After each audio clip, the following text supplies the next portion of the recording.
ଆତ୍ମବନ୍ଧନ। ଏହି ପ୍ରାତଃକାଳୀନ ଧ୍ୟାନରେ ସମସ୍ତ ଆତ୍ମବନ୍ଧୁ ମାନଙ୍କୁ ହୃଦୟରୁ ସ୍ୱାଗତ। ଚାଲନ୍ତୁ ସେ ପ୍ରଭୁଙ୍କ ସହ ମହାମିଳନ ପାଇଁ, ଆତ୍ମାର ପରମାତ୍ମାର ସହିତ ମହାମିଳନ, ନିଜର ନିଜ ସହିତ ସେଇ ସ୍ୱ ଅନ୍ୱେଷଣ, ହସ ହସ ବଦନରେ, ଆନନ୍ଦ ଚିତ୍ତରେ ଧ୍ୟାନର ଯାତ୍ରାକୁ ଆରମ୍ଭ କରିବା। ଆମେ ସମସ୍ତେ ଜାଣିଛୁ ଧ୍ୟାନର ବିଧି ଅତ୍ୟନ୍ତ ସରଳ। ଆଖିକୁ କୋମଳତାର ସହ ବନ୍ଦ କରି ହାତ ଓ ଗୋଡକୁ ଛନ୍ଦି ଶରୀରକୁ ସମ୍ପୂର୍ଣ୍ଣ ଭାବରେ ଢିଲା ଛାଡ଼ିଦେବା। ଶରୀରର ଓଜନକୁ ବସିଥିବା ସ୍ଥାନରେ ଦେଇଦେବା।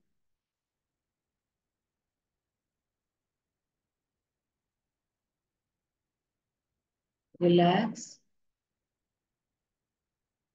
Relax, relax.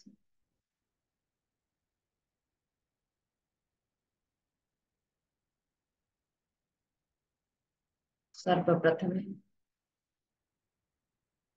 ଗୁରୁଙ୍କ ପାଖରେ ଓ ପ୍ରଭୁଙ୍କ ପାଖରେ ସମ୍ପୂର୍ଣ୍ଣ ସମର୍ପଣ ଭାବର ସହ ନିବେଦନ କରି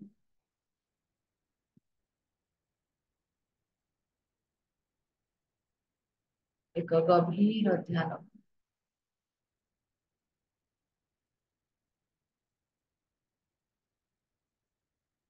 ଆଜିର ଧ୍ୟାନ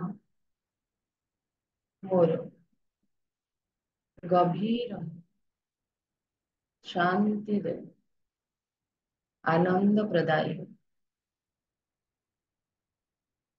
ଏକ ଦୀର୍ଘ ଶ୍ୱାସ ଭିତରକୁ ନେବା, ସାମାନ୍ୟ ଅଟକାଇ ଧୀରେ ଧୀରେ ବାହାରକୁ ଛାଡ଼ିବା।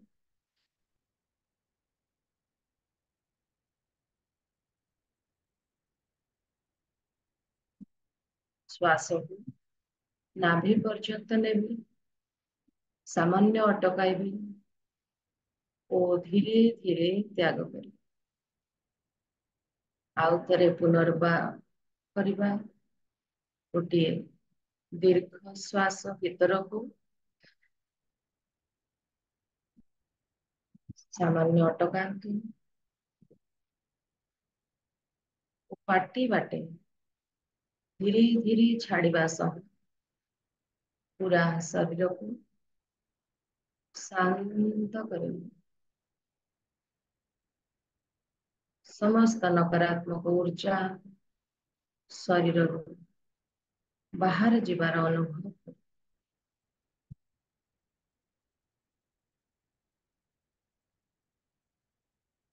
ଶୀତୁଆ ସକାଳର କାକର ବିନ୍ଦୁ ପରି ଶରୀର ଶାନ୍ତ ହୋଇଯାଉଛି। ଅଚଳ ମେରୁ ପରି ନିଜର ମେରୁଦଣ୍ଡ ସ୍ଥିର କରି ନିଅନ୍ତୁ।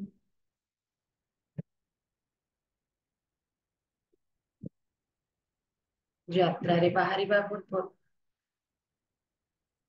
କୌଣସି ଓଜନ ସାଥିରେ ନେବା ନାହିଁ।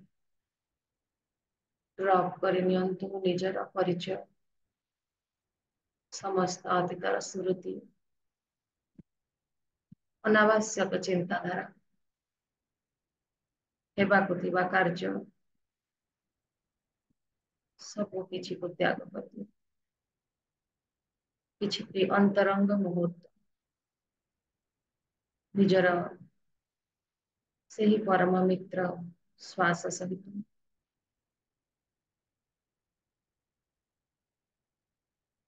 ବନ୍ଦ ଆଖି, ପାଦରୁ ମସ୍ତକ ପର୍ଯ୍ୟନ୍ତ ପ୍ରତିଟି ଅଙ୍ଗକୁ ଶାନ୍ତ କରିନେବା, ସହଜ କରିନେବା ନିଜକୁ। ଦୁଇ ପାଦ ରିଲାକ୍ସ।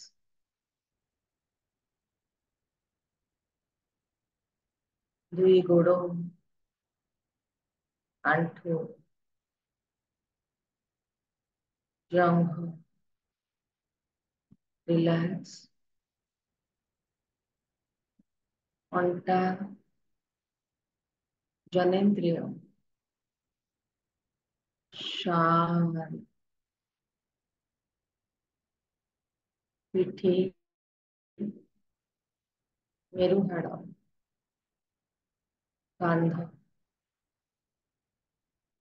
ଶାନ୍ତ। ଦୁଇ ହାତ, ହାତର ପାପୁଲି ଶାନ୍ତ। ଆପଣଙ୍କର ଗ୍ରୀବା, ମସ୍ତକ, କପାଳ, ହୃଦୟ ଶାନ୍ତ ହୋଇସାରିଛି। ଆଖି, ଆଖିର ଡୋଳା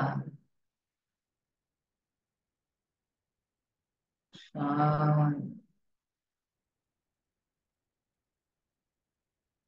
ନାକ, ପାଟି, ଜିଭ, ଦାନ୍ତ, ଦାନ୍ତର ମାଢି, ଦୁଇ କାନ ଶାନ୍ତ।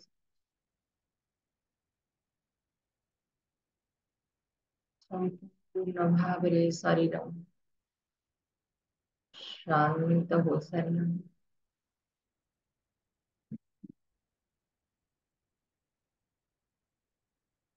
ବର୍ତ୍ତମାନ ଏହି ଚିତ୍ତକୁ ଶାନ୍ତ କରି ବ୍ରହ୍ମର୍ଷି ପିତାମହ ପତ୍ରିଜୀଙ୍କ संपूर्ण चेतना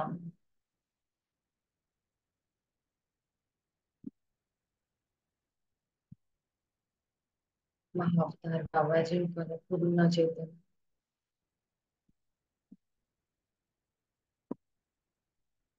ଆପଣଙ୍କର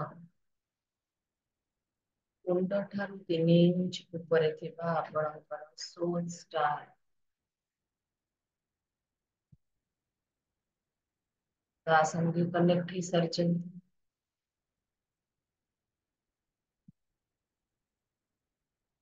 ନିଜର ହାୟର ସେଲ୍ଫ ସହିତ କନେକ୍ଟ ହେଇସାରିଛନ୍ତି।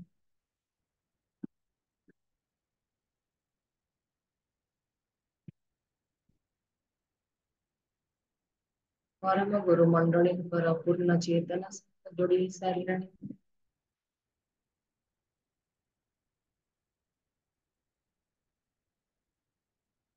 आदि पराशर शक्ति संगे जोड़ी हुई सभी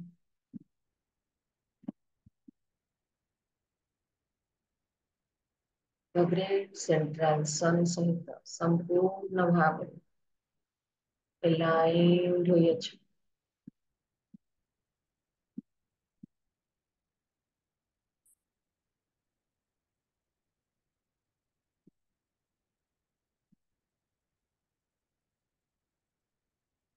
ନିଜକୁ ନିଜେ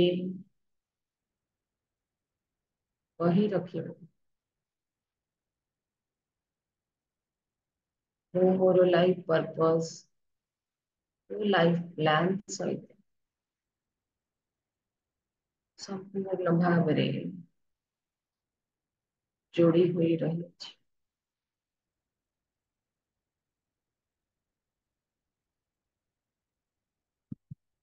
ନିଜକୁ କହନ୍ତୁ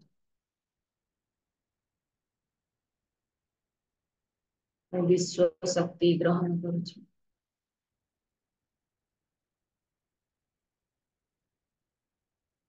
ମୁଁ ବିଶ୍ୱ ଶକ୍ତି ଗ୍ରହଣ କରୁଛି।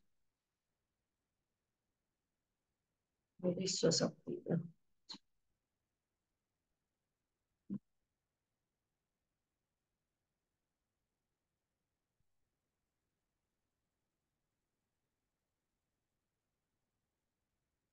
પ્રતિથી ભીતરକୁ પ્રવેશ କରୁଥିବା ପ୍ରଶ୍ୱାସ ବାହାରକୁ ନିର୍ଗତ ହେଉଥିବା ନିଶ୍ୱାସ ଭଲ ଭାବରେ ଅବଲୋକନ କର। ସାକ୍ଷୀ ଭାବରେ ଶାନ୍ତ ନିର୍ମଳ ସ୍ୱାଭାବିକ ଶ୍ୱାସ ଏକ ହୋଇଯାଆନ୍ତୁ।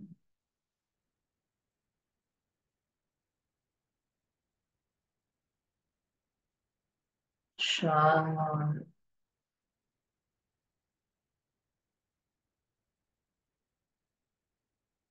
शांत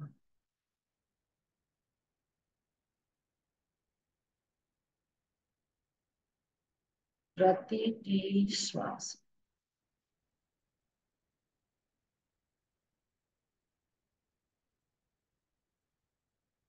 तार गति तार तापमात्रा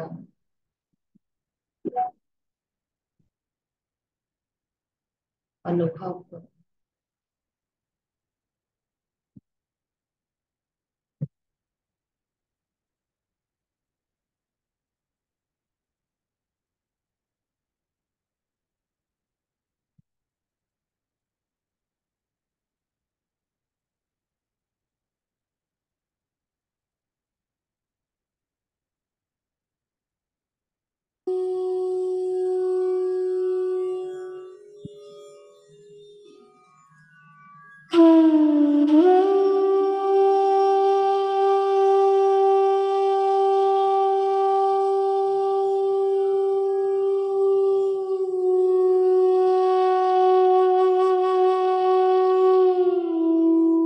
मग्न हो जाते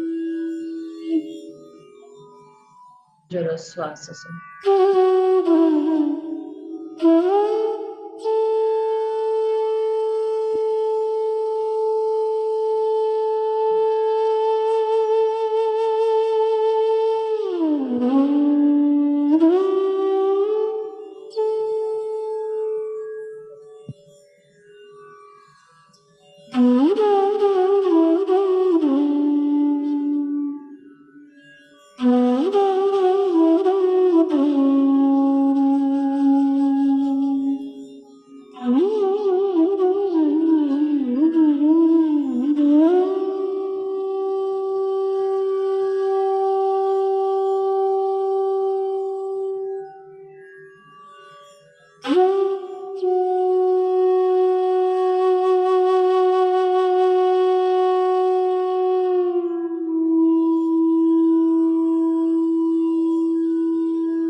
श्वासोच्छ्वासाप्रती जागृत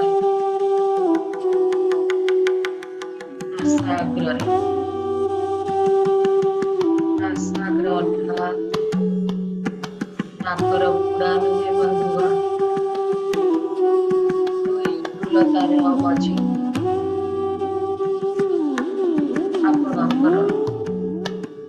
नासाग्र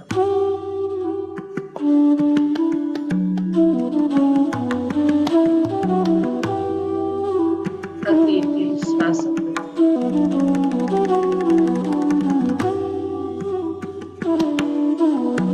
सेती अनुभव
ସ୍ଥିତିରୁ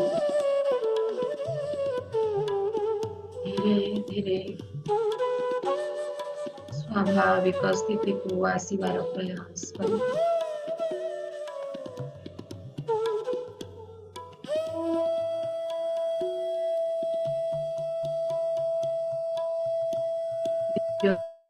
ऊर्जाକୁ ପୂର୍ଣ୍ଣ ଭାବରେ ଶରୀରରେ ସମାହିତ କରିବେ।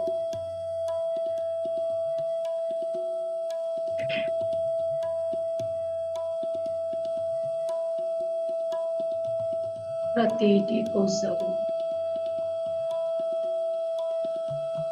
ଏହି ଉର୍ଜା ସମାହିତ ହେଇଯାଉ।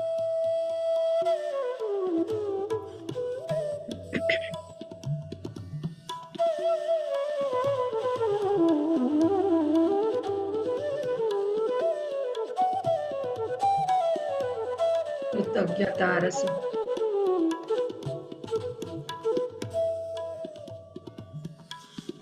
ଧୀରେ ଧୀରେ ନିଜର ଆଙ୍ଗୁଳି ମାନଙ୍କୁ ହଲାଇବେ। ବସିଥିବା ସ୍ଥାନକୁ ଅନୁଭବ କରିବେ। କୋଟି କୋଟି ପ୍ରଣାମ କରିବେ ଆମର ମାତା ପିତାଙ୍କୁ। ଏ ଶରୀର ପ୍ରଦାନ କରିଥିଲେ। କୋଟି କୋଟି ପ୍ରଣାମ କରିବା ସମସ୍ତ ଦିବ୍ୟ ଚେତନା ଆମ ସାଙ୍ଗରେ ଯୋଡୁଛି ଆମର ଆଧ୍ୟାତ୍ମିକ ପ୍ରଗତିରେ ସହାୟକ ହେଉଥିବା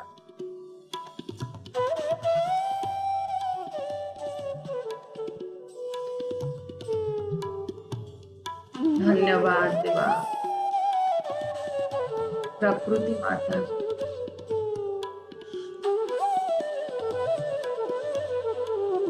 ପଞ୍ଚଭୂତ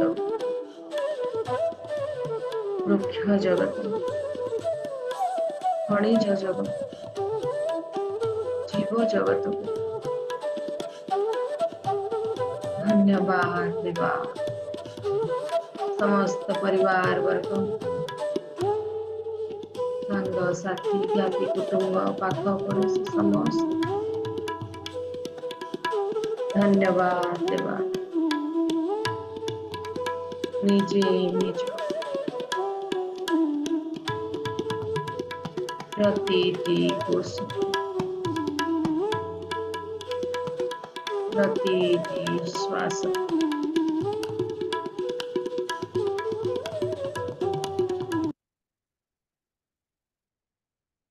ଧୀରେ ଧୀରେ ଦୁଇ ହାତର ପାପୁଲିକୁ ଆଖି ଉପରେ ରଖିବା। କୋମଳତାର ସହ ଆନନ୍ଦର ସହ ଆଖିକୁ ହାତ ପାପୁଲି ଭିତରେ 5 4 3 2 1 ଶୂନ। थैंक यू थैंक यू धन्यवाद धन्यवाद धन्यवाद।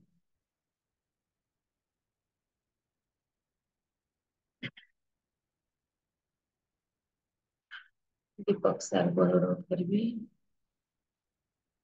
बर्तमान ज्ञान कक्षक आग को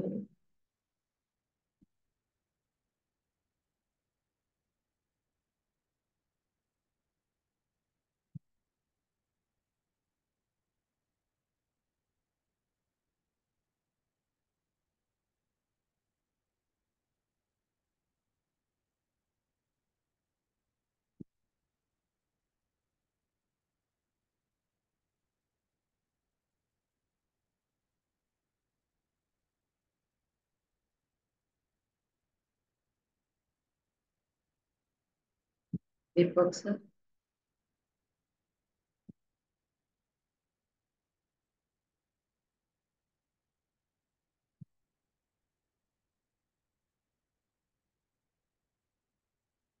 जे पर्यंत दीपक सर जोड़ी हुई समस्ते निजको सहज स्थिति को संपूर्ण भाव में नहीं आस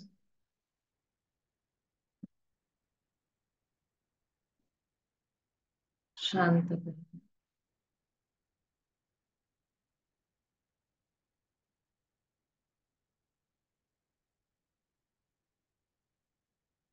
अथड़ा गभीर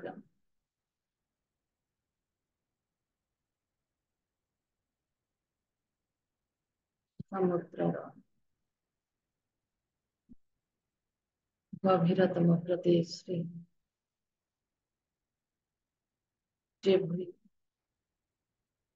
संपूर्ण भाव शांत ଆମ ହୃଦୟ ବର୍ତ୍ତମାନ ଶାନ୍ତ ହୋଇସାରିଛି। ଆଜି ଦିନର ଦିନଚର୍ଯ୍ୟା ପାଇଁ ଆମେ ପ୍ରସ୍ତୁତ ହୋଇସାରିଛୁ। ଆବଶ୍ୟକ ଶକ୍ତିକୁ ଗ୍ରହଣ କରୁଛୁ।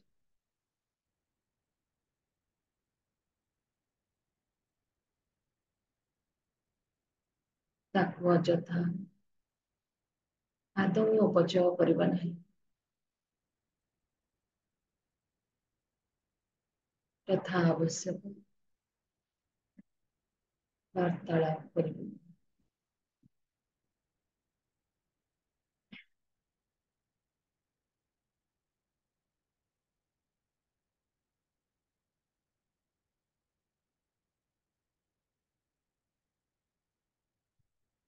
ଦୀପକ ସାର୍,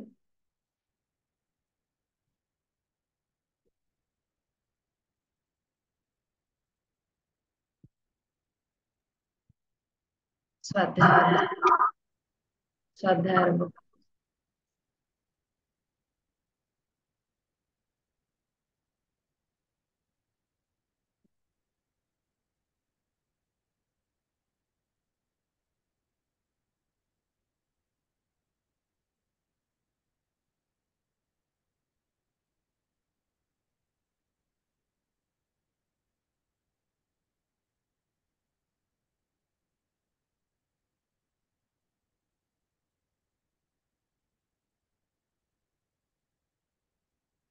ସମସ୍ତଙ୍କୁ ନମସ୍କାର।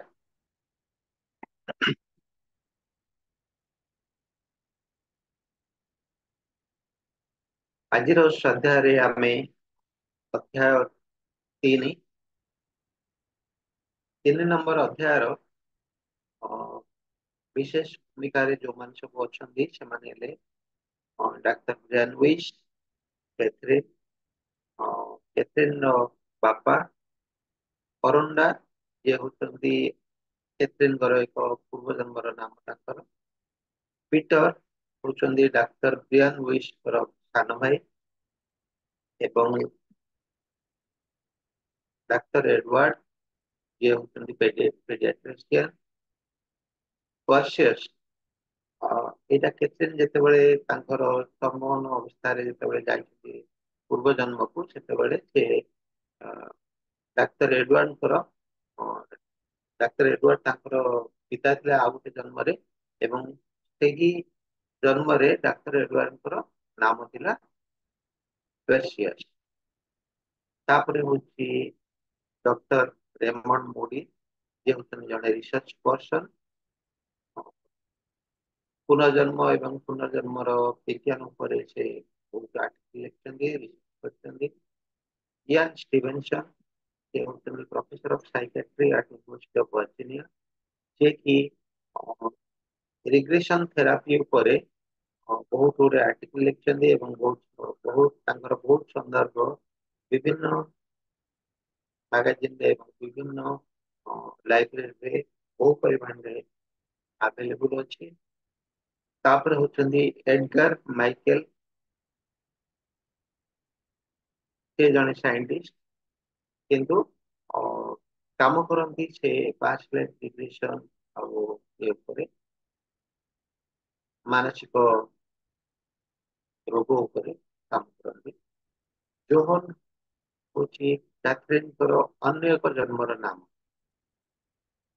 ତାପରେ ଡକ୍ଟର ଷ୍ଟୁଆର୍ଟ, କ୍ୟାଥରିନ୍‌ଙ୍କର ବନ୍ଧୁ।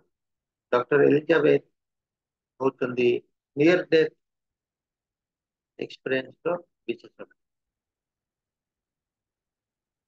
ଏତିକି କ୍ୟାରେକ୍ଟର, ଏତିକି ଭୂମିକା ଆମର ଥାର୍ଡ ଚାପ୍ଟରରେ ଅଛି। ତୃତୀୟ ଅଧ୍ୟାୟରେ ବିଶେଷ କରି ଡାକ୍ତର ବ୍ରିଆନ ତୃତୀୟ ଅଧ୍ୟାୟଟିକୁ ମୁଁ କହିବି ଯେ ଦୁଇଟି ଭାଗରେ ଆମେ ବିଭକ୍ତ କରିଦେଇପାରିବା। ପ୍ରଥମ ଭାଗ ହଉଛି ଡାକ୍ତର ଏଡୱାର୍ଡଙ୍କର ନିଜ ଜୀବନୀ ବିଷୟରେ, ଏବଂ ଦ୍ୱିତୀୟ ଭାଗଟା ଆମେ କହିବା କେଥରିନ୍‌ଙ୍କର ସମ୍ମୋହନ ଅଧିବେଶନ।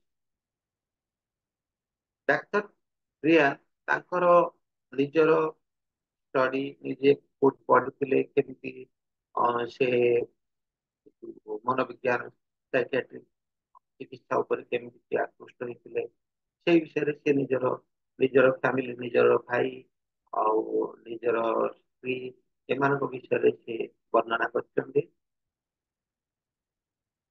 ଆଉ କ୍ୟାଥରିନ୍‌ଙ୍କର ଯୋଉ ସମ୍ମୋହନ ଅଧିବେଶନ ହେଉଥିଲା, କ୍ୟାଥରିନ୍ ସମ୍ମୋହନ ଅଧିବେଶନରେ ଅ, ବିଭିନ୍ନ ପ୍ରକାର ଅନୁଭବ ଯାହା ସେ ପ୍ରଥମ ଅଧିବେଶନ ଏବଂ ଦ୍ୱିତୀୟ ଅଧିବେଶନରେ ଯେତେ ସବୁ ଲିଙ୍କ୍ ଯାହା ସବୁ ସେ ପାଇଥିଲେ ପୂର୍ବ ଜନ୍ମରେ, ତାକୁ ଆହୁରି ଗଭୀର ଭାବରେ ଅନୁଧ୍ୟାନ କରିବା ପାଇଁ ସେ ଡାକ୍ତର ବିହାନ ତାଙ୍କୁ ସମାଧି ଅବସ୍ଥାକୁ ନେଇ ପୂର୍ବ ଜନ୍ମର ସେଇ ସବୁ ଅବସ୍ଥା ଗୁଡ଼ିକୁ ସିକ୍ୱେନ୍ସିଆଲି, ମାନେ ଗୋଟେ କ୍ରମବଦ୍ଧ ଅନୁସାରେ ତାକୁ ରିପୋର୍ଟ କରିବା ପାଇଁ ଚେଷ୍ଟା କରୁ।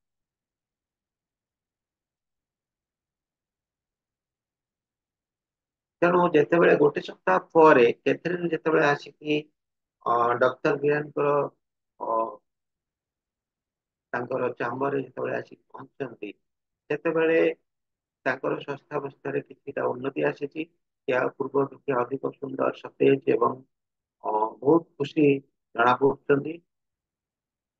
ଆସିବା ପରେ ସେତେବେଳେ ଡକ୍ଟର ବ୍ରିଆନ କିନ୍ତୁ ଚିନ୍ତା କରୁଛନ୍ତି, ପୁଣି ଆସିଲେଣି, କେତେ କିଛି ହେଇଛି ନା ନାଇଁ, କିଛି ଉନ୍ନତି ହେଇଛି ନା ନାଇଁ। ତେଣୁ ମନ ଭିତରେ ତାଙ୍କର ଯୋଉ ଗୋଟେ ଡର, ସେ ଡର ତାଙ୍କ ଭିତରେ ଆସୁଛି, ସ୍ୱାଭାବିକ ଆସିବା କଥା। କାହିଁକି ନା 2 ସପ୍ତାହ ହେଲା ସେ କିଛି ରେଜଲ୍ଟ ପାଇନଥିଲେ, କିଛି ବି ଉନ୍ନତି ହେଇନଥିଲା।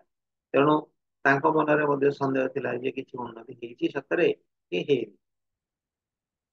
ତେଣୁ ଯେତେବେଳେ କ୍ୟାଥରିନ୍ ଆସି ପହଞ୍ଚି ଯାଇଛନ୍ତି, ବହୁତ ସତେଜ ଦେଖାଉଛନ୍ତି, ଏନର୍ଜେଟିକ ଦେଖାଉଛନ୍ତି, ତ ସେତେବେଳେ ସେ ପଚାରୁଛନ୍ତି ଯେ କଣ କେମିତି ଅଛି, ଅବସ୍ଥା କେମିତି ଅଛି। ତ କ୍ୟାଥରିନ୍ କହୁଛନ୍ତି ଯେ ମୋର ଯୋଉ ଭୟ ଥିଲା ବୁଡିଯିବାର, ସେ ଭୟ ଆଉ ନାହିଁ। ତେଣୁ ଦେଖନ୍ତୁ, ସେ ଯୋଉ ଯାଇଥିଲେ ତାଙ୍କର ପୂର୍ବ ଅବସ୍ଥାରେ, ଯୋଉଠି ସମୁଦ୍ର ମାଡି ଆସିଥିଲା ଏବଂ ସେଇଥିରେ ସେ ତାଙ୍କର ଛୁଆ ସମସ୍ତେ ବୁଡି ଯାଇଥିଲେ, ସମସ୍ତେ ମରିଯାଇଥିଲେ। ତେଣୁ ସେଇ ଜିନିଷ ଦେଖିବା ପରେ, ସେଇ ସ୍ଥିତିର ଅନୁଭବ ନେବା ପରେ, ତାପରେ ତାଙ୍କର ଯୋଉ ବୁଡିଯିବାର ଭୟ ଯୋଉ ଥିଲା, ସେଇ ବୁଡିଯିବାର ଭୟ ତାଙ୍କର ଦୂର ହେଇଯାଇଛି। ଆହୁରି ଗୋଟେ ମଧ୍ୟ କଣ୍ଠରୁଦ୍ଧ ହେବାର ଭୟ ଦୂର ହେଇଯାଇଛି। କଣ୍ଠରୁଦ୍ଧ ଅବସ୍ଥା ମଧ୍ୟ, ତାଙ୍କର ଯୋଉ ଅଣନିଶ୍ୱାସୀ ଫିଲ୍ କରୁଥିଲେ ସବୁବେଳେ, ଯେକୌଣସି ଜିନିଷରେ ତାଙ୍କୁ ଭଳିଆ ଲାଗୁଥିଲା, ତ ସେଇ ଜିନିଷ ମଧ୍ୟ ଆଉ ତାଙ୍କର ନାହିଁ। ତାପରେ ନିଦ୍ରାହୀନତା କମି ଯାଇଛି। ନିଦ୍ରାହୀନତା କମି ଯାଇଛି ଯେହେତୁ ତାଙ୍କର ଯୋଉ ଭୟ ରହୁଥିଲା ଯେ କିଛି ହେଇଯିବ, ଅଣନିଶ୍ୱାସୀ ଲାଗୁଥିଲା, ଆଉ କାଳେ କିଏ ତଣ୍ଟି ଚିପିଦବ, କାଳେ ମୁଁ କୋଉଠି ବୁଡିଯିବି। ତେଣୁ ଏଇ ଯୋଉ ସବୁ ଭୟ ଥିଲା, ବିଭିନ୍ନ ପ୍ରକାର ଭୟ ଥିଲା, ସେଇ ଭୟ ଯୋଗୁ ତାଙ୍କର ନିଦ୍ରାରେ ବ୍ୟାଘାତ ହଉଥିଲା। କାଳେ କିଛି ସ୍ୱପ୍ନ ପଳେଇ ଆସିବ କି? ତେଣୁ ସେଇ ସ୍ୱପ୍ନ ଆସି ସ୍ୱପ୍ନ ଆସୁ କି ନ ଆସୁ, କିନ୍ତୁ ତାର ଆସିବାର ଭୟରେ ତାଙ୍କୁ ନିଦ ହଉନଥିଲା। କିନ୍ତୁ ସେଇ ନିଦ୍ରାହୀନତା ଯୋଉ ଥିଲା, ସେ ନିଦ୍ରାହୀନତା ମଧ୍ୟ କମିଯାଇଛି। ଆଉ କଣ ହେଇଛି ନା, ଯେତେବେଳେ ଦୁଃସ୍ୱପ୍ନ ଆସୁଥିଲା, ସେ ଦୁଃସ୍ୱପ୍ନ ଆସିବାର ଫ୍ରିକ୍ୱେନ୍ସି ଏବଂ ଦୁଃସ୍ୱପ୍ନର ପରିମାଣ ମଧ୍ୟ କମିଯାଇଛି। ତେଣୁ ଏଇ ସବୁ ଉନ୍ନତି ତାଙ୍କର ସ୍ୱାସ୍ଥ୍ୟ ଅବସ୍ଥାରେ ହେଇଛି, ଯାହା ଫଳରେ କେତେ ସ୍ୱତଃପ୍ରବୃତ୍ତ ଭାବରେ ଯେ ଆଉ କିଛି କରିଦେବି, ମୋ ମନ ମୁଁ ପୁରା ସୁସ୍ଥ ହେଇଯିବି। ତ ସେଇ ଯୋଉ ଆଶା ନେଇକି, ସେଇ ଯୋଉ ମାନେ ଅନୁଭବ, ଆହୁରି ଅଧିକରୁ ଅଧିକା ଅନୁଭବ ନେଇ ସେ ଆସିଛନ୍ତି ଡାକ୍ତର ପ୍ରିୟାଙ୍କ ପାଖକୁ। ଆଉ ଏଇ ସବୁ ଜିନିଷ ଯେତେବେଳେ ଡାକ୍ତର ବ୍ରିୟାନଙ୍କୁ କ୍ୟାଥରିନ୍ କହିଛନ୍ତି, ଡାକ୍ତର ବ୍ରିୟାନ ବହୁତ ଖୁସି ହେଇଯାଇଛନ୍ତି। ତେଣୁ ସେ ଭାବିଲେ ଯାହା ହଉ, ଏତେ ଦିନର ମାନେ ଯୋଉ ପ୍ରଚେଷ୍ଟା ତାଙ୍କର ସଫଳ ହେବାକୁ ଆସିଛି। ତେଣୁ ସେ ଖୁସି ହେଇଯାଇଛନ୍ତି। ତାପରେ ଡାକ୍ତର ବ୍ରିୟାନ ସେ ବର୍ଣ୍ଣନା କରିଛନ୍ତି ଯେ ପୂର୍ବ ଜନ୍ମ ଆଉ ପୁନର୍ଜନ୍ମ ବିଷୟରେ ସେ କଣ କଣ ଷ୍ଟଡି କରିଛନ୍ତି। କାହିଁକି ନା ଯେତେବେଳେ ସେ କ୍ୟାଥରିନ୍‌ଙ୍କର ଚିକିତ୍ସା କରୁଥିଲେ, ସମ୍ମୋହନ ବିଦ୍ୟାର ପ୍ରୟୋଗ କରୁଥିଲେ, ସେତେବେଳେ କ୍ୟାଥରିନ୍ ପୂର୍ବ ଜନ୍ମକୁ ପଳେଇଗଲେ। ପୂର୍ବ ଜନ୍ମରେ ଯିବା ପାଇଁ ତ ସେ ଚେଷ୍ଟା କରିନଥିଲେ ନା।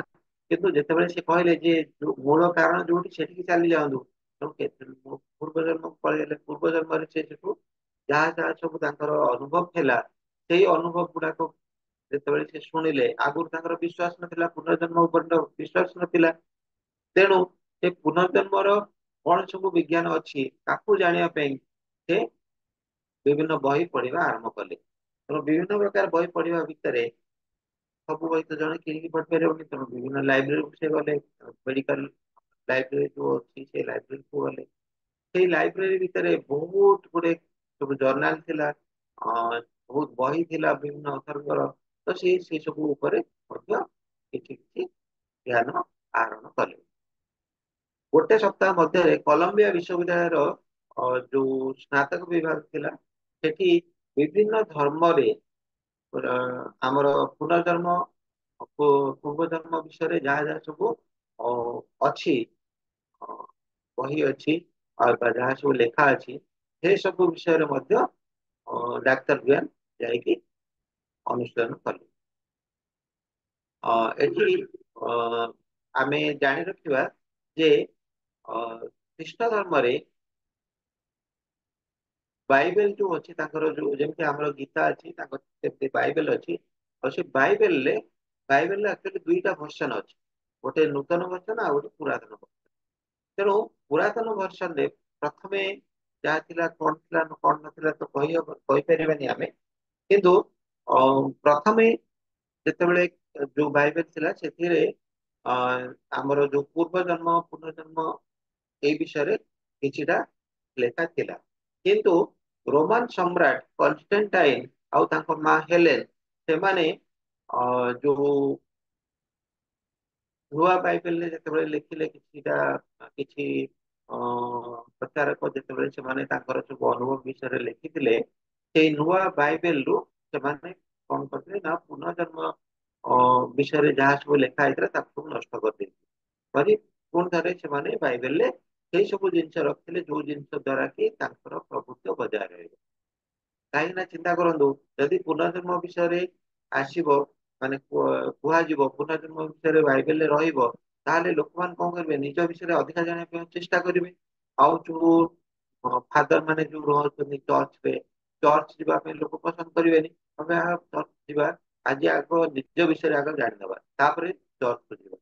ତେଣୁ ଚର୍ଚ୍ଚର ଯୋଉ ପ୍ରଭୁତ୍ୱ ରହୁଥିଲା ଖ୍ରୀଷ୍ଟ ଧର୍ମରେ, ତାକୁ ଆଉ ପୁଣି ମେଣ୍ଟେନ କରିବା ପାଇଁ ରୋମାନ ସମ୍ରାଟ କନଷ୍ଟାଣ୍ଟାଇନ ଆଉ ତାଙ୍କ ମା ମିଶିକି ଯୋଉ ନୂଆ ବାଇବେଲରେ ଯୋଉଥିରେ କି ପୁନର୍ଜନ୍ମ ବିଷୟରେ ଲେଖା ହେଇଥିଲା, ତାକୁ ସବୁ ସେମାନେ ନଷ୍ଟ କରିଦେଇଥିଲେ।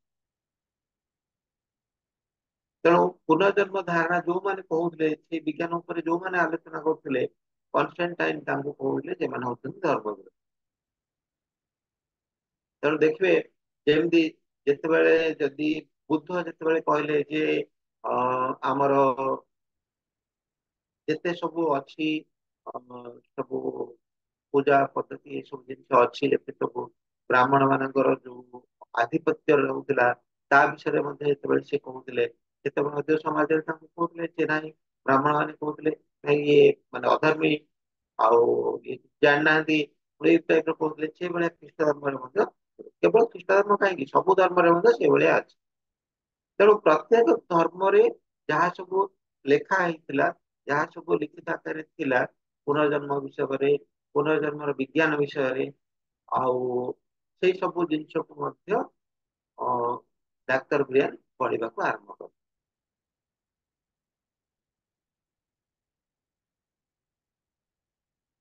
ତେଣୁ ଏଇ ଜାଗାରେ ଯେତେବେଳେ ସେ ନିଜର ଯୋଉ ଆତ୍ମଜ୍ଞାନ ବଢେଇବା ପାଇଁ ଚେଷ୍ଟା କରୁଛନ୍ତି, ସେ ସମୟରେ ଡାକ୍ତର ବିହାନ ତାଙ୍କର ନିଜ ଜୀବନ ବିଷୟରେ ମଧ୍ୟ କିଛି କହିଛନ୍ତି।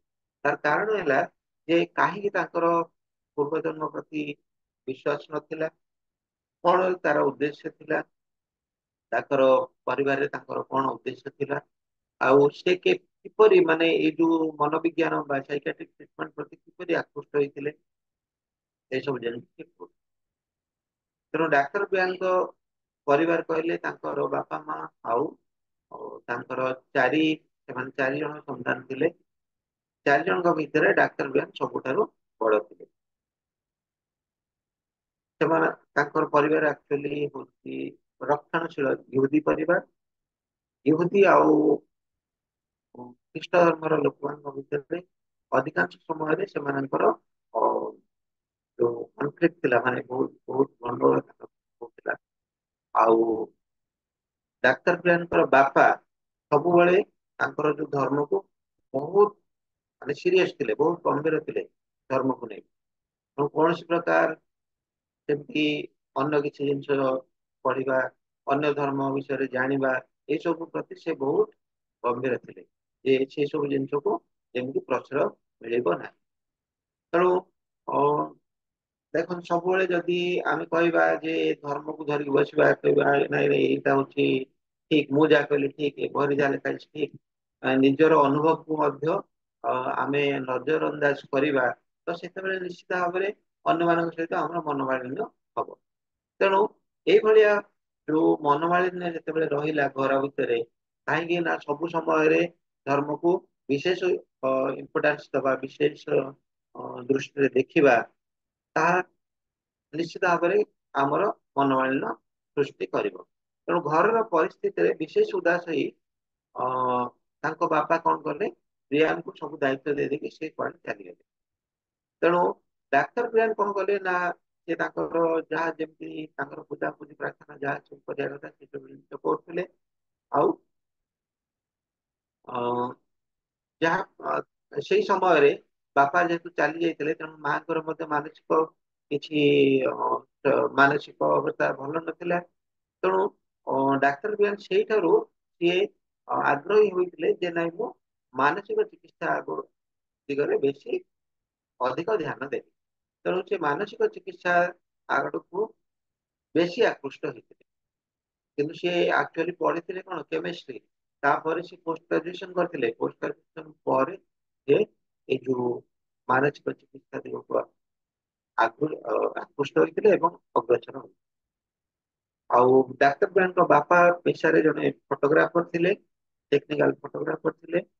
ମା ତାଙ୍କର ବହୁତ ସ୍ନେହୀ, ସମସ୍ତଙ୍କୁ ବହୁତ ସ୍ନେହ କରୁଥିଲେ, ସବୁ ଭାଇ ଭଉଣୀ ମାନଙ୍କୁ ବହୁତ ସ୍ନେହ କରୁଥିଲେ। ଆଉ ସରଳ ଥିଲେ ଛୋଟବେଳେ, ବାପାଙ୍କ ଅପେକ୍ଷା ମାଙ୍କର ଅ, ଯୋଉ ବ୍ୟବହାର ବହୁତ ସୁନ୍ଦର ଆଉ ସରଳ ଥିଲା।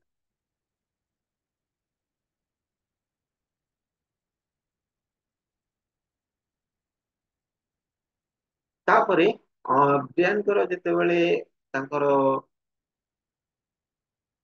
ଅ, ପ୍ରାଥମିକ ଚିକିତ୍ସା ଯେତେବେଳେ ସରିଯାଇଥିଲା, ତାପରେ ବିଶ୍ୱବିଦ୍ୟାଳୟରେ ପଢିବା ପାଇଁ ସେ ବୃତ୍ତି ପାଇଥିଲେ, ଷ୍ଟାଇପେଣ୍ଡ ପାଇଥିଲେ। ଷ୍ଟାଇପେଣ୍ଡ ପାଇ ସେଇ ସମୟରେ ପଢିବା ମାନେ ଗୋଟେ ବହୁତ ସମ୍ମାନର ପ୍ରଶ୍ନ ଥିଲା।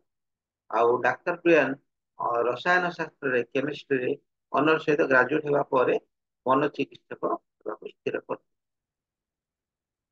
ସେଇ ସମୟରେ ଅ, ଆପଣମାନେ ଜାଣିଥିବେ ଯେ ବାହାରେ ୱେଷ୍ଟର୍ଣ୍ଣ କଣ୍ଟ୍ରିରେ ସେମାନେ କଣ କରନ୍ତି ନା, ପିଲା ଟିକେ ବଡ ହେଲା ପରେ ନିଜେ ନିଜର ଇନକମ କରି ନିଜର ଖର୍ଚ୍ଚ ତୁଲେଇବା ପାଇଁ ସେମାନେ ସବୁବେଳେ ପ୍ରୋତ୍ସାହିତ କରିଥାନ୍ତି। ତ ସେଇଭଳିଆ ଡାକ୍ତର ପ୍ରିୟାନ କଣ କରୁଥିଲେ ନା, ଯାଇ ଗୋଟେ ରେଷ୍ଟୁରାଣ୍ଟରେ ସେ କାମ କରୁଥିଲେ, ବୟ ହିସାବରେ କାମ କରୁଥିଲେ। ଆଉ ସେଇ ସମୟରେ ତାଙ୍କର କେରଳଙ୍କ ସହିତ ଦେଖା ହେଇଥିଲା ଏବଂ ଦେଖା ହେବା ପରେ ଧୀରେ ଧୀରେ ଧୀରେ ଧୀରେ ସେମାନେ ମିଶି ପ୍ରେମ ବିବାହ କରିଥିଲେ। ତାପରେ ଅ, ତାଙ୍କର ଯୋଉ ସେଇ ସମୟରେ କିଛି ଲୋକ ସେମାନେ କଣ କରୁଥିଲେ ନା, ଜୀବନ ଆଉ ମୃତ୍ୟୁ ତଥା ମୃତ୍ୟୁ ପରେ ଜୀବନକୁ ନେଇକି ଚିନ୍ତା ମଧ୍ୟ କରୁଥିଲେ। ତେଣୁ ସେଇ ସମୟରେ ଡକ୍ଟର ବ୍ରିଆନ କେରଳଙ୍କର ପ୍ରୋତ୍ସାହନରେ ଯାଇ ସେଇ ଯୋଉମାନେ ଜୀବନ ଆଉ ମୃତ୍ୟୁ ଏବଂ ମୃତ୍ୟୁ ପରେ ଜୀବନକୁ ନେଇକି ଚର୍ଚ୍ଚା କରୁଥିଲେ, ଚିନ୍ତା କରୁଥିଲେ, ତାଙ୍କ ସହିତ ମିଶି ସେ ମଧ୍ୟ ସେଇ ସବୁ ରିସର୍ଚ୍ଚରେ ଯୋଗ ଦେଇଥିଲେ। ତାପରେ ଡାକ୍ତର ବ୍ରିଆନ ଆମକୁ ଜୈବ ବିଜ୍ଞାନୀ ମନୋଚିକିତ୍ସକ ଦଳରେ ସାମିଲ ହେଇଯାଇଥିଲେ ଆଉ ତାଙ୍କର ପେଶା, ଡାକ୍ତରୀ ପେଶା ଆରମ୍ଭ କଲେ।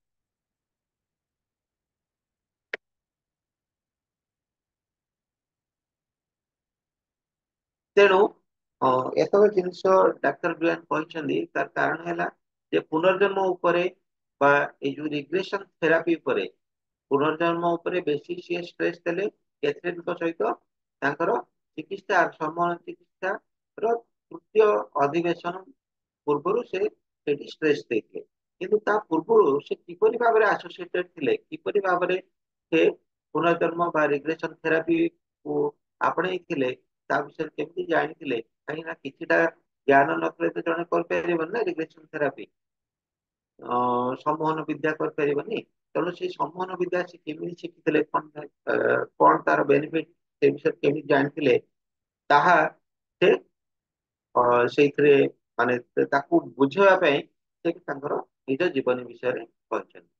ତାପରେ କ୍ୟାଥରିନ୍‌ଙ୍କ ସହିତ ଯେତେବେଳେ ଦୁଇଟା ଅଧିବେଶନ ସରିଯାଇଥିଲା, ଆଉ କିଛି ଇମ୍ପ୍ରୁଭମେଣ୍ଟ ହେଉନଥିଲା, ଏବଂ କ୍ୟାଥରିନ୍ ତାଙ୍କର ପୂର୍ବଜନ୍ମର ଅନୁଭୂତି କିଛି ସେ ତାଙ୍କୁ କହିଛନ୍ତି, ସେଇ ସମୟରେ ସେ ପୁଣି ଥରେ ଯୋଉ ପୁନର୍ଜନ୍ମ ଉପରେ ପଢିବା ପାଇଁ ମେଡିକାଲ ଲାଇବ୍ରେରୀକୁ ଯାଇ, ମେଡିକାଲ ଲାଇବ୍ରେରୀରେ ପୁନର୍ଜନ୍ମ ଉପରେ ବହୁତ ଗୁଡେ ସବୁ ବହି ଥିଲା, ଆଉ ବହୁତ ଗୁଡେ ମ୍ୟାଗାଜିନ୍ ବି ଥିଲା।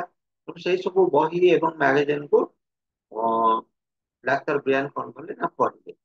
ଆଉ ସେଇ ପଢିବା ଭିତରେ ଏପରି ବହୁତ ଗୁଡେ କେସ୍ ଷ୍ଟଡି ତାଙ୍କ ପାଖକୁ ଆସିଲା, ମିଳିଲା, ସେ ପାଇଲେ ସେଇ ଲାଇବ୍ରେରୀରେ, ଯୋଉଥିରେ ବହୁତ ଲୋକ, ବହୁତ ବିଜ୍ଞାନୀ, ବହୁତ ଡାକ୍ତର ସେମାନେ କଣ କରିଛନ୍ତି ନା ପୁନର୍ଜନ୍ମ ଉପରେ ରିସର୍ଚ୍ଚ କରିଛନ୍ତି। ତେଣୁ ଯେତେବେଳେ ସେ ଏତେ ସବୁ ଜିନିଷ ଦେଖିଲେ, ଏତେ ସବୁ ଆର୍ଟିକଲ ଦେଖିଲେ, ଏତେ ସବୁ ବହି ଦେଖିଲେ, ଏବଂ ବହିରେ ବିଭିନ୍ନ ପ୍ରକାର କେସ୍ ଦେଖିଲେ, ବିଭିନ୍ନ ପ୍ରକାର ଲୋକଙ୍କର ପାଷ୍ଟ ଲାଇଫ ବିଷୟରେ ଜାଣିଲେ, ସେତେବେଳେ ତାଙ୍କର ଯୋଉ ଆଗ୍ରହ ଆହୁରି ଅଧିକ ବଢିଗଲା, ଏବଂ ସେ ଅଧିକରୁ ଅଧିକ ପୁସ୍ତକ, ଅଧିକରୁ ଅଧିକ ପତ୍ରିକା ପଢିବା ପାଇଁ ଚେଷ୍ଟା କଲେ।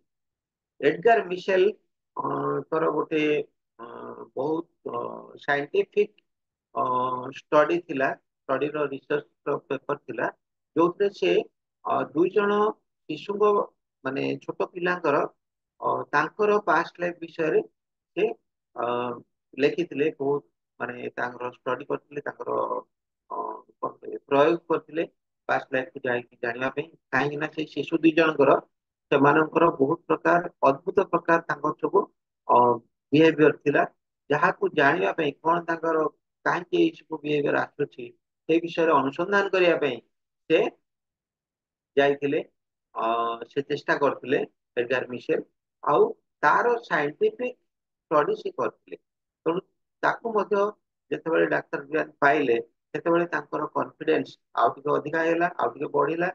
ଆତ୍ମବିଶ୍ୱାସ ବଢିବା ପରେ ସେ ଅଧିକରୁ ଅଧିକ ଯୋଉ ସବୁ ମ୍ୟାଗାଜିନ୍ ଥିଲା, ବହୁତ ଯୋଉ ସବୁ ଆର୍ଟିକଲ ଥିଲା, ତାକୁ ସବୁ ପଢିବାରେ ବ୍ୟସ୍ତ ରହିଲେ।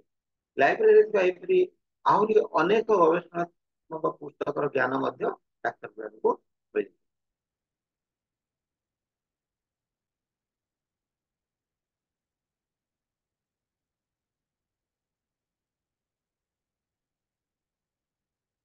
ତେଣୁ ଏଇଟା ହଉଛି ତୃତୀୟ ଅଧ୍ୟାୟର ଗୋଟିଏ ପାର୍ଟ, ଯୋଉଥିରେ ଡାକ୍ତର ବ୍ରିଆନ୍ ତାଙ୍କର ନିଜର ସେଲ୍ଫ ଷ୍ଟଡି, ତାଙ୍କର ନିଜର ପ୍ରିପାରେସନ ବିଷୟରେ ସେ କହିଛନ୍ତି, ଯେ ସେ କିପରି ଭାବରେ ପ୍ରିପାର ହେଇଥିଲେ, କଣ କଣ ଜିନିଷ ତାଙ୍କୁ ମାନେ ତାଙ୍କୁ ପ୍ରୋତ୍ସାହିତ କରିଥିଲା ଏଇ ସବୁ ବିଷୟରେ ପଢିବା ପାଇଁ, ଏଇ ସବୁର ଅନୁଭବ ନବା ପାଇଁ। ଏବଂ ଦ୍ୱିତୀୟ ଭାଗ ଯୋଉଟା ଆମେ କହିବା କ୍ୟାଥରିନ୍‌ଙ୍କର ସମ୍ମୋହନ ଅଧିବେଶନ, ତାଙ୍କର ଯୋଉ ହିପ୍ନୋସିସ୍ କରି ତାଙ୍କୁ ସମାଧି ଅବସ୍ଥାକୁ ନବା, ଏବଂ ତାଙ୍କର ଅନୁଭବ ବିଷୟରେ ଜାଣିବା।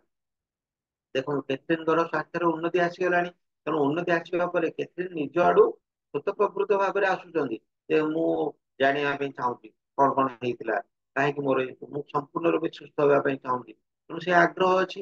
ତେଣୁ ବର୍ତ୍ତମାନ କଣ ହବ ନା, ପ୍ରଥମ ସେସନରେ, ପ୍ରଥମ ଅଧିବେଶନରେ ପ୍ରିୟାଙ୍କର ଯୋଉ ସହଯୋଗୀ ଥିଲେ, ସେମାନେ ବହୁତ ଚେଷ୍ଟା କରିଛନ୍ତି, ଘଣ୍ଟା ଘଣ୍ଟା ଧରି ଚେଷ୍ଟା କରିଛନ୍ତି, ଯେ କେମିତି ନର୍ମାଲ ଅବସ୍ଥାରେ ରଖିବେ, ଏବଂ କେମିତି ଆଗ୍ରହ ସୃଷ୍ଟି କରିବେ, ଯାହା ଫଳରେ କି ସେ ସମନରେ ଯାଇପାରିବେ।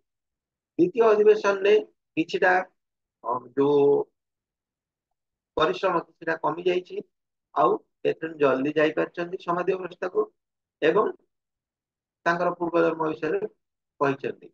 କିନ୍ତୁ ଏପର୍ଯ୍ୟନ୍ତ ମଧ୍ୟ କଣ ହେଇଛି ନା, ସବୁ ସିକ୍ୱେନ୍ସିଆଲ କିଛି ନାହିଁ, ଏଥିରୁ ଟିକେ ସେଥିରୁ ଟିକେ, ଏମିତି ସବୁ ମାନେ ବିକ୍ଷିପ୍ତ ଭାବରେ ସେ ତାଙ୍କର ଅନୁଭବ ଗୁଡା କହିଥିଲେ।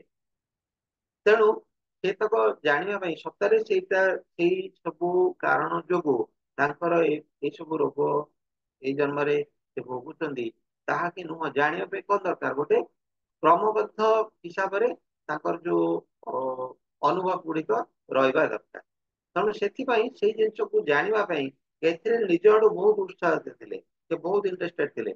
ଆଉ ତେଣୁ ନିଜ ବିଷୟରେ ଜାଣିବା ପାଇଁ ସେ ପ୍ରିୟାଙ୍କ ପାଖକୁ ପଳେଇ ଆସିଥିଲେ ଗୋଟେ ସପ୍ତାହ ପରେ। ଜେନେରାଲି ଯେତେବେଳେ ରିଗ୍ରେସନ ଥେରାପି ସାଇକିଆଟ୍ରିଷ୍ଟ ମାନେ ଦିଅନ୍ତି, ସେମାନେ କଣ୍ଟିନ୍ୟୁଅସଲି ମାନେ ଡେଲି ବେସିସ ରେ ଦିଅନ୍ତି ନାହିଁ, ସେମାନେ ଗୋଟେ ଗୋଟେ ସପ୍ତାହର ବ୍ରେକ୍ ରେ ଦିଅନ୍ତି। କାହିଁକି ନା ଯେତେବେଳେ ଏଇ ଯୋଉ ରିଗ୍ରେସନ ଥେରାପି କରାଯାଏ ସେତେବେଳେ ମସ୍ତିଷ୍କ ଉପରେ ବହୁତ ପ୍ରଭାବ ପଡିଥାଏ ତାର। ଆଉ କଣ୍ଟିନ୍ୟୁଅସ ଯଦି କରାଯିବ, ପ୍ରଥମରୁ ଜଣଙ୍କର ଅଭ୍ୟାସ ନଥିବ, ତାର ଯଦି ଏଇ ଟାଇପ ର ଥେରାପି କରାଯାଏ କଣ୍ଟିନ୍ୟୁଅସଲି, ତାହେଲେ ସିଏ ତାଙ୍କର ସ୍ମୃତି ହରାଇବାର ପସିବିଲିଟି ମଧ୍ୟ ଅଛି, ଯୋଉଟା କି ସାଇଣ୍ଟିଷ୍ଟ ମାନେ ମନୋବିଜ୍ଞାନୀ ମାନେ କହିଛନ୍ତି।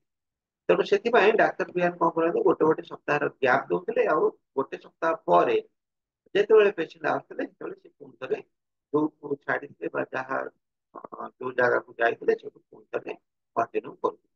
ତେଣୁ ସେଇପରି କେତେ ଗୋଟେ ସପ୍ତାହ ପରେ ଆସିଲେ, ତାଙ୍କର ଏକ୍ସପିରିଏନ୍ସ, ତାଙ୍କର ଅନୁଭବ, ତାଙ୍କର ସ୍ୱାସ୍ଥ୍ୟ ଅବସ୍ଥା ବିଷୟରେ କହିଲେ, ଆଉ ତାପରେ ଡାକ୍ତର ବିହାନ ତାଙ୍କର ସେସନ ଆରମ୍ଭ କଲେ। ତେଣୁ ଯେହେତୁ ନିଜେ ଇଣ୍ଟରେଷ୍ଟେଡ ଥିଲେ କେଥରିନ୍, ତାଙ୍କୁ ଯେତେବେଳେ ଡାକ୍ତର ବିହାନ ନିର୍ଦ୍ଦେଶ ଦେଲେ, ସେ ତୁରନ୍ତ ପଳେଇଗଲେ ଅଦୂର ସ୍ଥିତିକୁ। ଜଣେ ଯେତେବେଳେ ବହୁତ ଇଣ୍ଟରେଷ୍ଟେଡ ଥିବ, ଧରନ୍ତୁ ଆପଣ ପୁରା ଇଣ୍ଟରେଷ୍ଟେଡ ଥିବେ ଯେ ମୋର କେମିତି ପୁରା ବହୁତ ବଢିଆ ଧ୍ୟାନ ହଉ, ଆପଣ ଜଲଦି ଆପଣ ଯଦି ଦେଖିବେ ଯୋଉଦିନ ଆପଣଙ୍କର ମନ ଚଞ୍ଚଳ ଥିବ, କିଛି କାମ ଥିବ, କିଛି କରିବା ପାଇଁ ଥିବ, ଆପଣ ଧ୍ୟାନରେ ବସୁଥିବେ, ଆଉ ଆପଣଙ୍କର ମାନେ ମନରେ ବିଭିନ୍ନ ପ୍ରକାର ବିଚାର, ଯେତେବେଳେ ଆପଣ ଫ୍ରି ଥିବେ, ଶାନ୍ତ ଥିବେ, ସେତେବେଳେ ଆପଣ ଧ୍ୟାନରେ ବସିବେ, ଆପଣଙ୍କ ଚିନ୍ତା ବିଚାର ସବୁ କମ ଆସିବ। ତେଣୁ ସେଇଭଳିଆ ବିଚାର ଯେତେବେଳେ କମ ଆସିବ, ଯେତେବେଳେ ଆପଣଙ୍କର ଗଭୀର ଆଗ୍ରହ ଥିବ, ସେଇ ସମୟରେ ଆପଣ ବହୁତ ଜଲ୍ଦି ସମାଜ ସ୍ଥିତିକୁ ଯାଇପାରିବେ। ତେଣୁ ସମାଜ ସ୍ଥିତିକି ଯିବା ପରେ ଯେତେବେଳେ ଡାକ୍ତର ପ୍ରିୟାନ ତାଙ୍କୁ ନିର୍ଦ୍ଦେଶ ଦେଲେ ଯେ ପୂର୍ବ ସ୍ଥିତିକି ଯିବା ପାଇଁ, ପୂର୍ବ ଜନ୍ମକୁ ଯିବା ପାଇଁ, ସେତେବେଳେ କେଥରିନ୍ ଦେଖିଲେ ଯେ ସେ ଗୋଟେ ରଜା ଘରେ ସେ ଚାକରାଣୀ ଅବସ୍ଥାରେ ଅଛନ୍ତି। ଆଉ ଚାକରାଣୀ ହୋଇ ସେ ତାଙ୍କର କାମ ଥିଲା ଖାଦ୍ୟ ତିଆରି କରିବା। ତେଣୁ ଖାଦ୍ୟ ତିଆରି କରିବା ସହିତ ସେଇ ସମୟରେ ସେ ଦେଖୁଛନ୍ତି ଯେ ସେଇ ଜାଗାରେ ବହୁତ କନ୍ଦାକଟା ଚାଲିଛି, ବହୁତ ଲୋକ ମାନେ ଦୁଃଖିତ ହେଇକି ବୁଲୁଛନ୍ତି। ଆଉ କିଛି ଯେତେବେଳେ ଡାକ୍ତର ତାଙ୍କୁ କହିଲେ ଆଉ କଣ ଅଛି, କଣ ଦେଖୁଛ ସେ ଜାଗାରେ, କଣ ପାଇଁ ଲୋକ କାନ୍ଦୁଛନ୍ତି, କାହିଁକି ବିକ୍ଷିପ୍ତ ହେଇକି ଅଛନ୍ତି, ଯେତେବେଳେ ପଚାରୁଛନ୍ତି, ସେତେବେଳେ କେଥରିନ୍ କହିଛନ୍ତି ଯେ ସେ ଗୋଟେ ଶବ ଦେଖୁଛନ୍ତି, ଗୋଟେ ଡେଡ ବଡି ଦେଖୁଛନ୍ତି। ଆଉ ସେଇ ଡେଡ ବଡି ସହିତ କଣ କରାହଉଛି ନା, ସେ ଡେଡ ବଡିକୁ ରଖାଯିବ, ପୋତାଯିବ। ଆଉ ଆପଣ ମାନେ ଜାଣିଥିବେ ମିଶର ଦେଶରେ, ଇଜିପ୍ଟରେ ସେମାନେ କଣ କରନ୍ତି ନା, ଡେଡ ବଡି ପାଖରେ ମାସକର 30 ଦିନର ଖାଦ୍ୟ ପେୟ ଏ ସବୁ ଜିନିଷ ତାକୁ ରଖି ତାପରେ ତାକୁ କବର ଦିଅନ୍ତି। ତେଣୁ ସେଇ ସବୁ ଜିନିଷର ପ୍ରିପାରେସନ ସେ କରୁଥିବାର ନିଜେ ଦେଖିଲେ।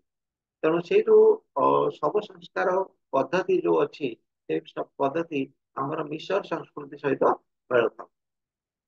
ତେଣୁ ନିଶ୍ଚିତ ଭାବରେ କେଥରିନ୍ ଯୋଉ ଯାଇଥିଲେ, ପୂର୍ବ ଅଧ୍ୟାୟରେ ଆମେ ପଢିଥିଲେ ଯେ ସେ ଯାଇଥିଲେ ଚିକାଗୋ, ଏବଂ ଚିକାଗୋ ଅଧିବେଶନରେ ସେ ଚିକାଗୋରେ ଯୋଉ ଥିଲା ତାଙ୍କର ପ୍ରୋଗ୍ରାମ, ସେ ଚିକାଗୋ ପ୍ରୋଗ୍ରାମରେ ସେ ଯାଇଥିଲେ ଆର୍ଟ ଗ୍ୟାଲେରୀ ବୁଲିବା ପାଇଁ। ଆଉ ସେଠି ଇଜିପ୍ସିଆନ ପ୍ରଦର୍ଶନୀ ଦେଖିଥିଲେ। ସେ ଜାଗାରେ ସେ ପୁରା ପରଫେକ୍ଟଲି ସମସ୍ତଙ୍କୁ ଗାଇଡ ଯାହା ଭୁଲ କରୁଥିଲେ ତା ବିଷୟରେ କହିପାରୁଥିଲେ, ଅନ୍ୟ ସବୁ ବିଷୟରେ ମଧ୍ୟ କହିପାରୁଥିଲେ। ତେଣୁ ସେଇଠୁ ତାଙ୍କର ଯୋଉ ସେଇଠୁ ଜ୍ଞାନ, ସେଇ ଜ୍ଞାନ ଆକ୍ଚୁଆଲି ତାଙ୍କର ପୂର୍ବ ଜନ୍ମର ଯୋଉ ସେ ଥିଲେ ମିଶରରେ ଜନ୍ମ ହେଇଥିଲେ, ସେଠି ଚାକରାଣୀ ହିସାବରେ କାମ କରୁଥିଲେ। ତେଣୁ ସେଇ ସମୟର ଯୋଉ ନଲେଜ ତାଙ୍କ ପାଖରେ ଥିଲା, ତା ଫଳରେ ସେ ଏଇସବୁ ଜିନିଷ କରିପାରିଥିଲେ। ତେଣୁ ଏଠି ସେ ଯେତେବେଳେ ଦେଖିଲେ ଶବ ସଂସ୍କାରର ସବୁ ସେଇ ଜିନିଷ ତା ସହିତ ମ୍ୟାଚ କରିଥିଲେ। ତେଣୁ ଆଉ ଅଧିକା ଜିନିଷ କିଛି ନ ଜାଣି ଡାକ୍ତର ବିହାନ ସେଇ ଜୀବନ କାଳରୁ ବାହାରି ଆସିବା ପାଇଁ କେଥରିନ୍‌ଙ୍କୁ ନିର୍ଦ୍ଦେଶ ଦେଇଥିଲେ।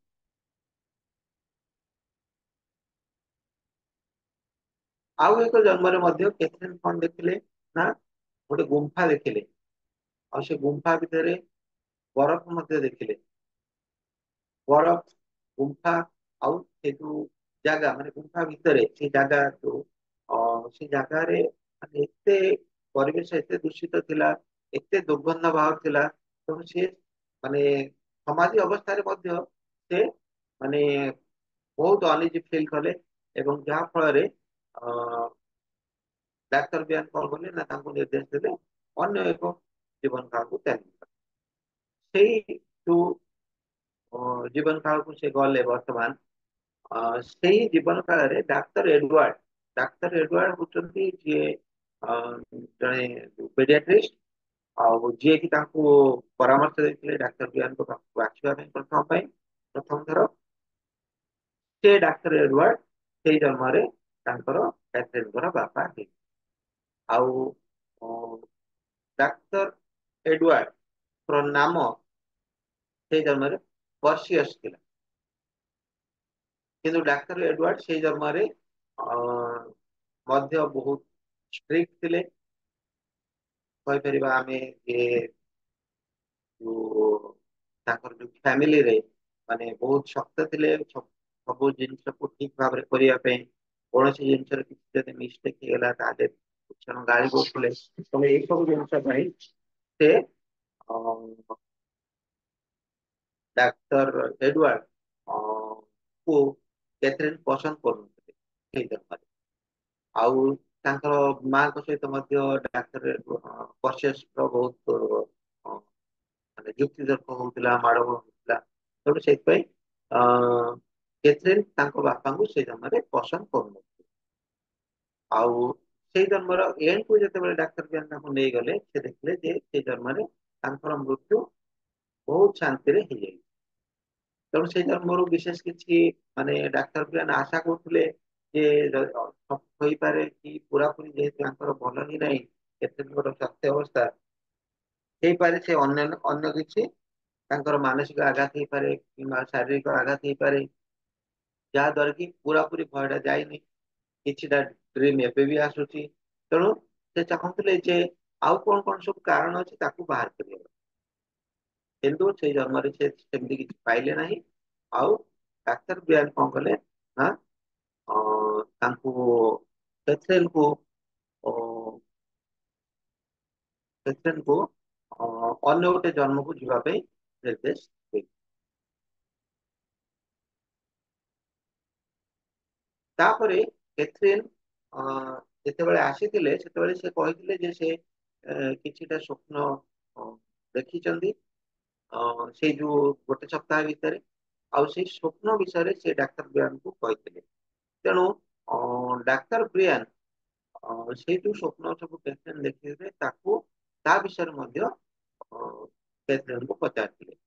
ତେଣୁ ସମାଧି ସ୍ଥିତିରେ ଯେତେବେଳେ କ୍ୟାଥରିନ୍ ଥିଲେ ସେଇ ସମୟରେ ଡାକ୍ତର ବିହାନ ସ୍ୱପ୍ନ ବିଷୟରେ ପଚାରିବାରୁ କ୍ୟାଥରିନ୍ ନିଜକୁ ଗୋଟେ ବାଳକ ରୂପରେ ଦେଖିଲେ, ମାନେ ଛୋଟ ପିଲା ହିସାବରେ ଦେଖିଲେ। ଆଉ ସେମିତି କିଛି ବିଶେଷ ଅନୁଭବ ଜୀବନ କାଳ ଭିତରେ ନଥିଲା। ଆଉ ବାଳକ ହିସାବରେ ସେ ବୁଲାବୁଲି କରୁଥିଲେ, ତାଙ୍କର ସାଙ୍ଗ ଥିଲେ, ବହୁତ ଖେଳ ଖେଳୁଥିଲେ ମଧ୍ୟ। ଆଉ ଅ, ତେଣୁ କିଛିଟା ଡାକ୍ତର ବିହାନ ପଚାରିଲେ ଯେ କିଛି ଆଘାତ ପାଇବା, କିଛି ଶାରୀରିକ ଅସୁସ୍ଥତା ଏଇ ସବୁ ବିଷୟରେ ସେ ପଚାରିଲେ। ସେ କହିଲେ ଯେ ନା ଏଇ ଜନ୍ମରେ ତାଙ୍କର ସେମିତି କିଛି ବି ହେଇନଥିଲା। ସେ ବହୁତ ସୁନ୍ଦର ଭାବରେ ଭଲ ଭାବରେ ଚଳି ଆସିଥିଲେ ଏବଂ ବହୁତ ଭଲ ଅନୁଭବ